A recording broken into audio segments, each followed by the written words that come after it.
Welcome everyone to our webinar session today, and thanks for joining. Maybe as a first question, we saw that people signed up from all over the world.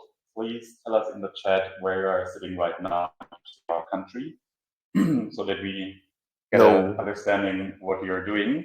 Today, it's all about marketing questions, and that's why I'm hosting this session today. I'm Michael, doing marketing for heydata. And from my personal experience, obviously, I know that especially marketing struggles very, very often with becoming 100% compliant with all the requirements and all the restrictions that around data protection. So you obviously try to track as much as possible to get more insights. You try to send emails or newsletters to everyone and do all the other marketing campaigns as good as possible. But on the other side, you know that there's a lot of legal restrictions, that there's possible pitfalls you should avoid or you want to avoid. So that's why we're talking today about avoid GDPR drama and master the compliance for marketing with a live expert Q&A with Arthur. Welcome. And we already received a lot of questions, and we'll also have time to answer your questions. Just hit the button in the question section below. Just click there, enter your question in the text field, and share it with us. And then Arthur will answer those during the session. Arthur is our privacy success manager at heydata. He's not just an expert for data protection, though. He also knows a lot about contract management, intellectual property, IT law, and information security. He has a master in international and European law, so he's the perfect candidate for today's session. More than 5 years experience too. So welcome, Arthur. Let's start. Thank you. Thank you very much. Very happy to be here today. Hope we can answer some interesting questions that can help everyone. So sort of a short introduction I wanted to do to the topic is why is the overlap between marketing and GDPR so important? I think you already talked about it a little bit from the perspective of marketing, but from the legal perspective, it's really important to keep in mind that most of the GDPR fines and just most of the GDPR problems that companies have, especially small and medium-sized companies, arises from this overlap between marketing and GDPR. So the most classical examples would be a company sends an email to someone who didn't give previous consent and they complain. So the company would maybe receive a letter from a supervisory authority. They could even be sued by the person. This is something that happens a lot on a day-to-day basis. And another example would be the website third-party tools. I think it's also a topic that is very well known to everyone who works both with marketing and GDPR. Definitely. Also one of the most classical. So just wanted to make sure that everyone understands how important it is for marketing teams to keep GDPR in mind. I would say is the department that has the most to do with GDPR and where the most risk is. I agree, just from personal experience. Let's jump into the questions now. Obviously, the first one is about the number one topic, email and newsletters. So someone wanted to know, can we send marketing emails to our existing customers without obtaining previous consent? Yes, very good question. Everyone's favorite topic. So the short answer is yes, you can send marketing emails to existing customers without a previous consent. However, there are some requirements that you have to keep in mind, or better said, this can only be done in very specific situations. So there are 4 requirements that the company needs to meet in order to be able to send marketing emails to existing customers. So the first one would be that they collected the contact information, so the email address, usually the email address, could be any contact information, that they collected the information through a commercial relationship with the customer. So if the person purchased a product or purchased a service with you, so it would not apply for instance, people who just wrote to you to ask a question. They are interested in the product. They would not count as existing customers. So this is the first requirement. The second requirement is that you have informed the person already when you collected their data, that you have the intention of processing their personal data for direct marketing purposes. And this can be done either, one of the examples of how you can do this is to put a checkbox on the checkout process and say, hey, we intend to send you marketing emails. Click here if you are not, if you object to it, if you don't want it. So it would be like they can unsubscribe even before they get the first email. Another option is you write it in the terms and conditions or in the privacy policy, and then you link to the terms and conditions and privacy policy on the checkout process. So you can ensure that they are informed. So this would be the second requirement. The third requirement is that the person hasn't objected to the use of their email address, obviously, yes. And so if they have subscribed before, so this is very clear from the unsubscription point of view, but it can also be that they purchase something with you and then directly send an email and say, hey, FYI, I don't want to receive any marketing information. So you also have to take this into account in this third requirement. And then the fourth is actually the most complicated one. The marketing email that you send must be related to the initial product or service that the person purchased. So let's say the person purchased a computer, you cannot then send them an email projecting or telling them, hey, buy these clothes, for instance, that we also sell in our store, because it's not really connected.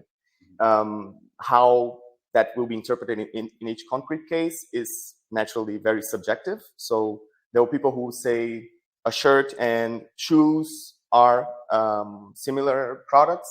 In Germany, there have been cases with courts that have not recognized this, and they really only recognize products or services that are attached to one another. Let's say you buy a computer, then you can make marketing for maybe an accessory or some sort of connected services, maybe, you know, to fix the computer. Extended guarantee is a very good example.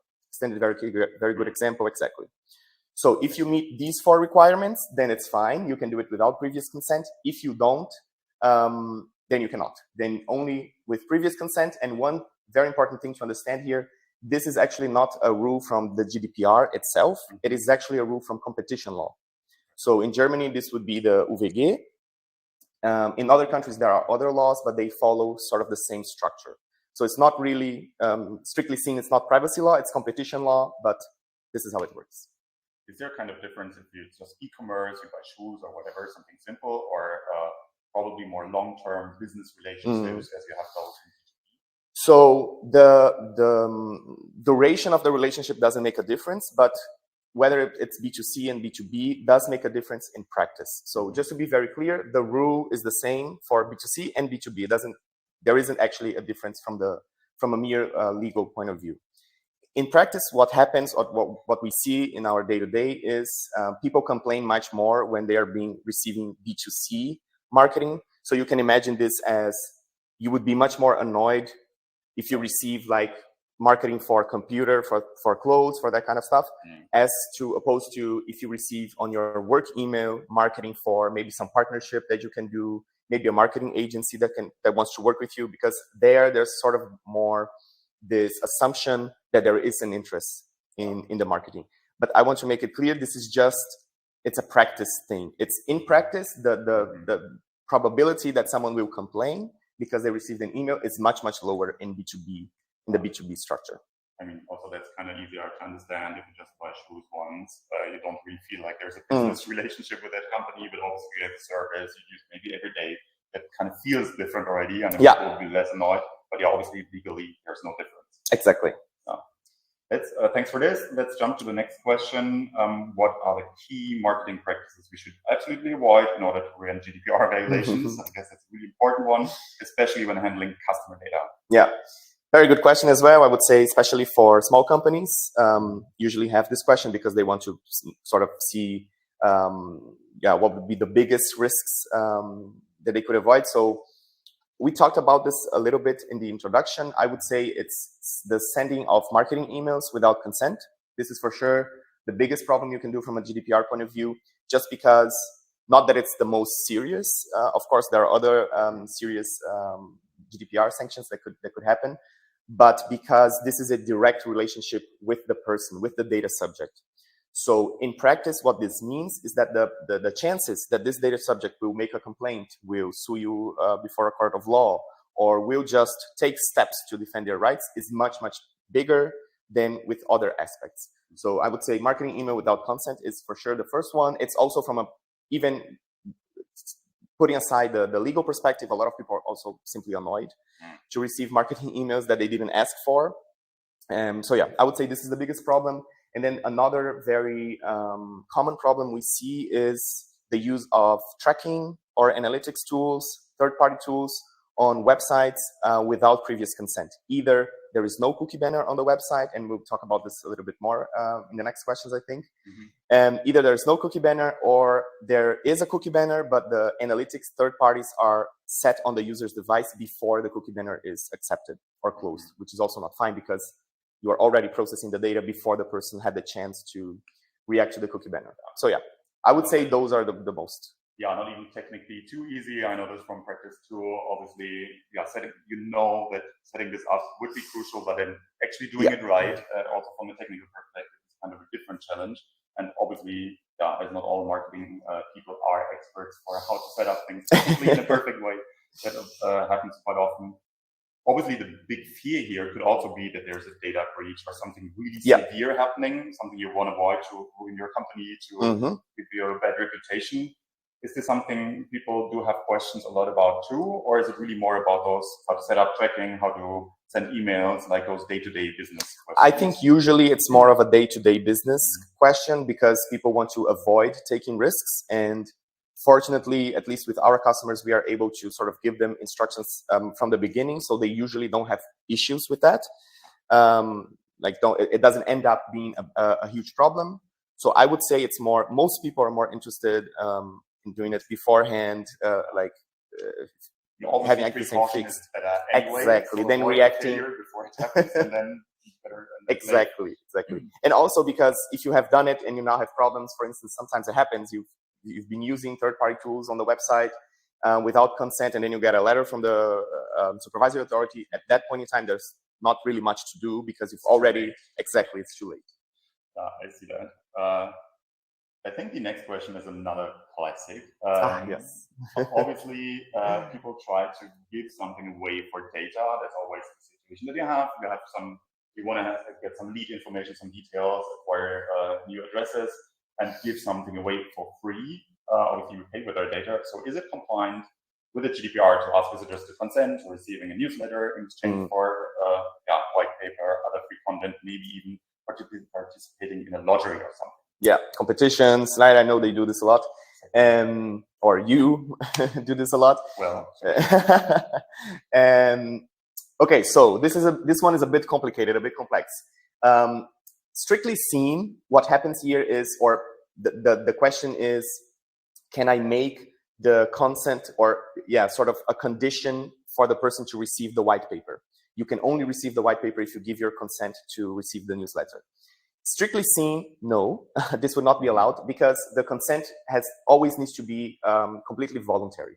This means that the person should not be, for instance, they should not be forced to accept the consent, right? If you have an employee, you cannot say, hey, if it's a processing based on consent, you cannot say you have to accept this, otherwise you'll be fired. Then this is not consent, this is something else. And what happens in this case, however, is a lot of people make the argument, and this argument is really accepted in many cases, that the fact that the disadvantage that you would have if you don't give the consent, so the fact that you don't receive the white paper, it's not that serious. It doesn't have that much of a negative impact in your life. So you can sort of assume, okay, like if they really didn't want to give consent, they would just not download the white paper. So just to recap, strictly seen, no. Strictly seen, the correct thing would be to offer the paper and then say, in addition to this, you have the option to sign up to the newsletter. Do you want it or not? Separate. Exactly. In practice, if you want to couple and say, here is the white paper, you can only get it if you give consent. There's not that big of a risk in our point of view because it's not a big disadvantage if they don't give consent. They can simply not give consent and then look for the information elsewhere. And another thing is they must have the option to unsubscribe. So the worst thing that would happen in this case, if the person really doesn't want to receive emails, is they would subscribe to the white paper, receive the first marketing email, then unsubscribe, which unfortunately there's no way around it because they always have the right to unsubscribe. So yeah. And that's hopefully clear that there should, whatever communication you send out, there should always be this link to unsubscribe, don't hide it, don't make it hard or complicated for people. Thanks for this. Next question. I heard we can do website analytics without previous consent if the data is anonymous, whatever anonymous means. Please explain that too.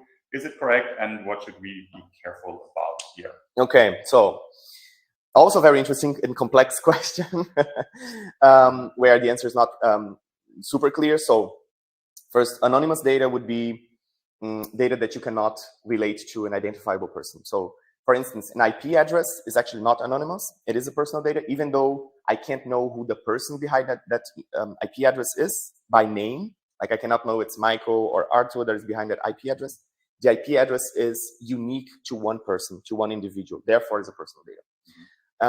Anonymous data would be something like the country where the connection is coming from, right? So Spain, and we have here today we had 5 visitors from Spain, 5 visitors from Germany. This is completely anonymous because it's not, doesn't relate to one individual, but it's rather a sort of aggregated data. Doing analytics without consent is sort of a popular idea in the last 2 years. We know there are some tools that have been developed specifically for this. The situation here is the following. The providers of these tools, they argue that you can perform analytics on anonymous data because it doesn't fall under the GDPR, given that they don't fit the definition of personal data. So the whole thing just doesn't fall under GDPR at all. Therefore, it would be fine. The issue here is there is another law, which is not the GDPR, it's the e-privacy directive in a European level, and it then needs to be transformed into national law. In Germany, it is the old Telekommunikations. It's a really long name, which is now even changed. Yeah, it's now TDDG. Just the abbreviation is confusing already. Yes. But each country also has their own sort of implementation of the e-privacy directive. And in summary, what the e-privacy directive says is you need consent from the user if you collect any sort of information from their device, or if you place any sort of information on their device, which would be a cookie, for instance, typically a cookie. This means that even the most basic information, like IP address, the country where they're connecting from, even that information you could not process for the purposes of analytics. You can process in order to technically make the website available, of course, because you need to receive the IP address from the person, but not to perform analytics. The idea behind the e-privacy directive is that users have the right to navigate on the internet without being, not only without being personally identified, but without even counting to those aggregated analytics that websites do. So they can be completely anonymous. That's the idea behind it. So that's sort of the reason why analytics cannot be done even if it's anonymous data. Now, I've said before that there are providers that argue the contrary, and they argue, yes, that is okay. The reason they can argue that is this hasn't been really decided yet. So there's no strong case law. There's no really strong also position from the supervisory authorities specifically prohibiting and saying, no, this kind of analytics cannot be done. So it's kind of a risk. You would have to take kind of a risk-based approach and see if you are willing to take that risk. It's sort of a gray area, I would say. Are you willing to take that risk and see how it develops or not? In our view, the natural development with time will be that it will not be allowed. But at the same time, we also have to say the TDDG, the German law, so with a very long name, it has only existed since, I think, December of 2021.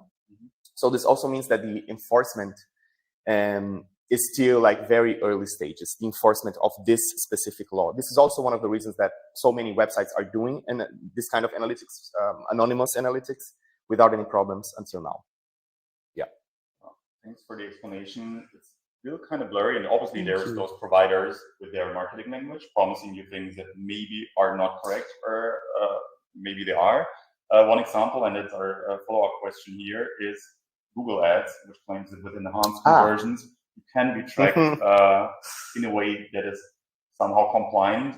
Is this something you would agree on, or what would be your recommendation? Obviously, there is no yes or no, but if this was a customer of ours using this tool or solution, would it be kind of a recommendation to do it and trust Google to claim it's GDPR fine and compliant or not?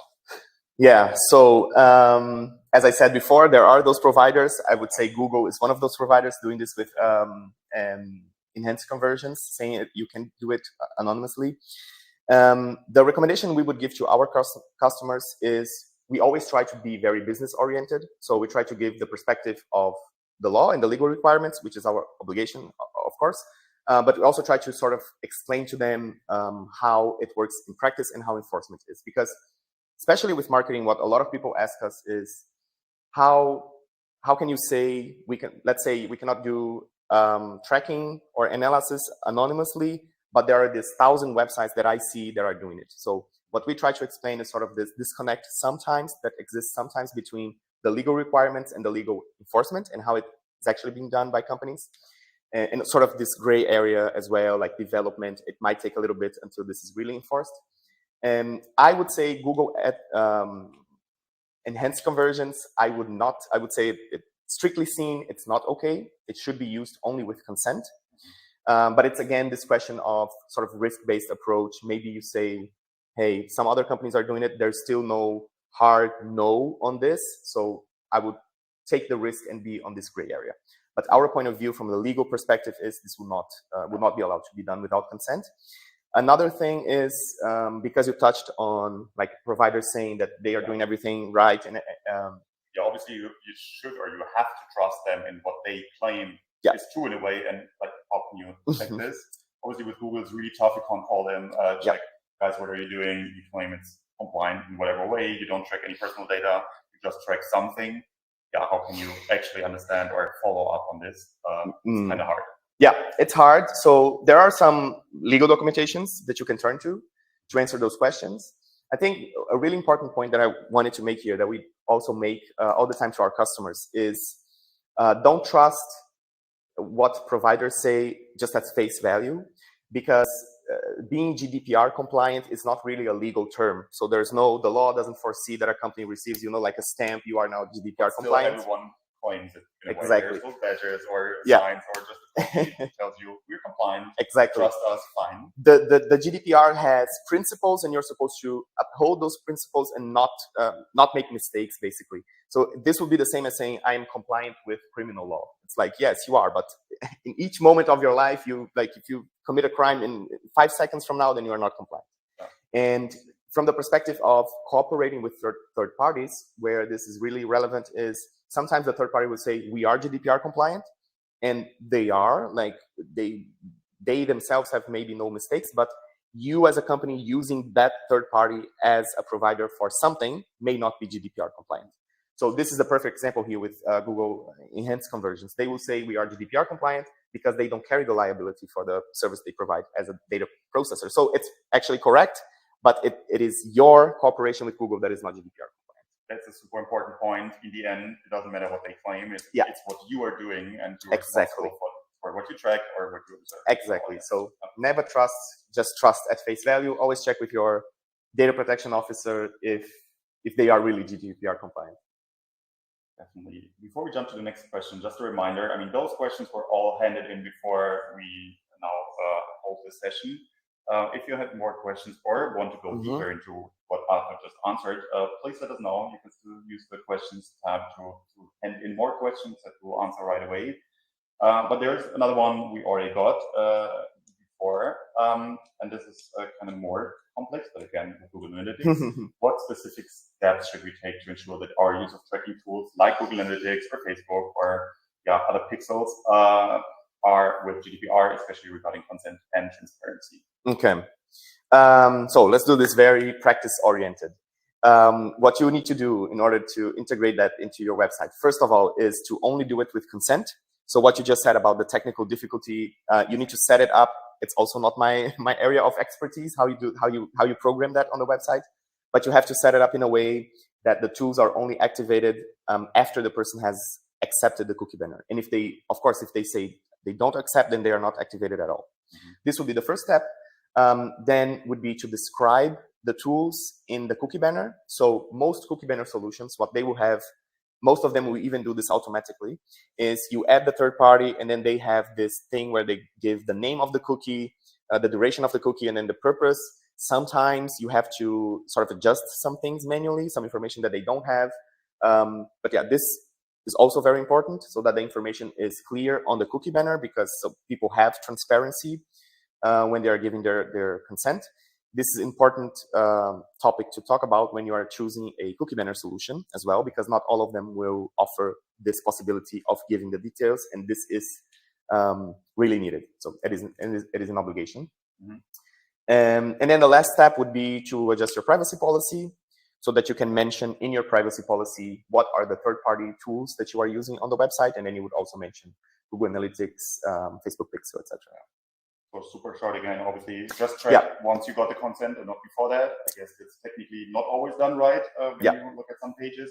Then give a short explanation what's happening and what tools you're using in the cookie banner itself, and obviously clear everything you do in your privacy policy in detail. Exactly. Maybe one other thing, it's more of a matter of principle, not really practical step, is also to only collect the personal data that you really need to use for, so this is principle of data minimization, right? You're not supposed to collect more data just because, just in case.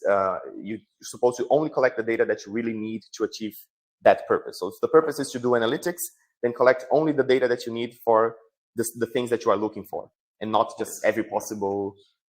Yeah, as I said in the beginning, obviously marketing people tend to track everything, whatever possible, include all the tools that are out there that promise you more insights and optimizations. That also slows down your website technically, obviously, so that's not a good practice. And on the other side, also, making everything in a compliant way on the website itself is not really getting easier if you adjust randomly every tool you find. Exactly. And that promises to have something.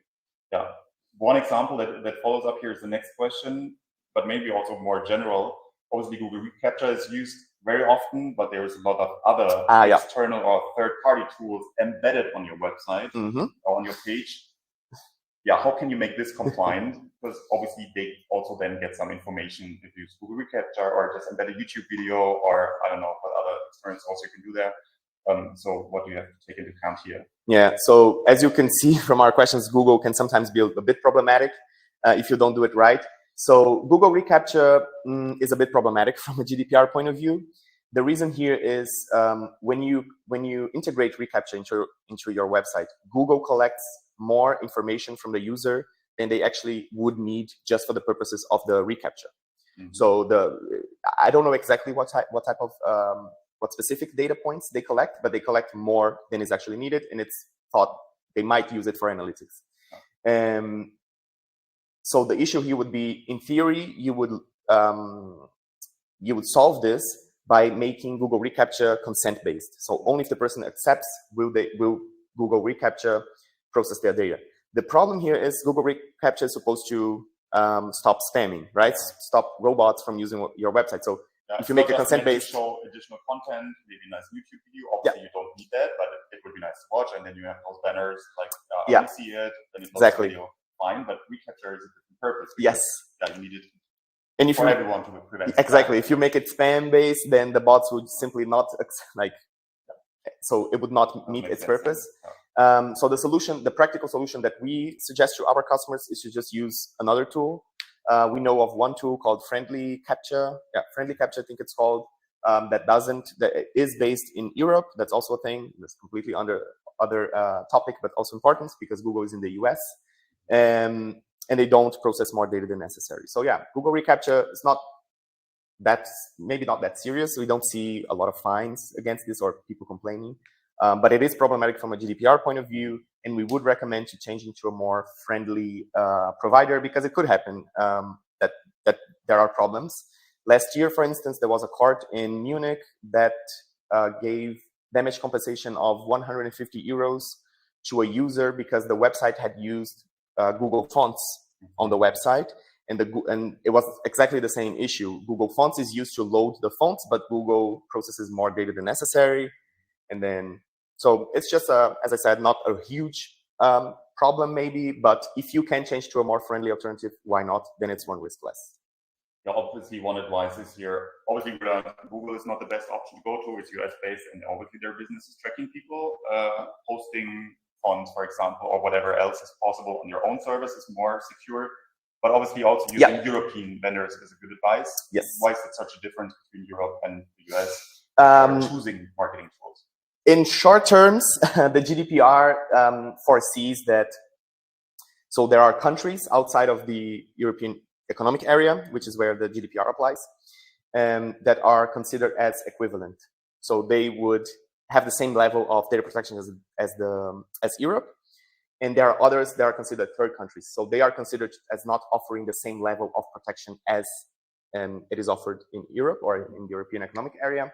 And the US is one of the biggest example, actually, because of all the surveillance problems that they have.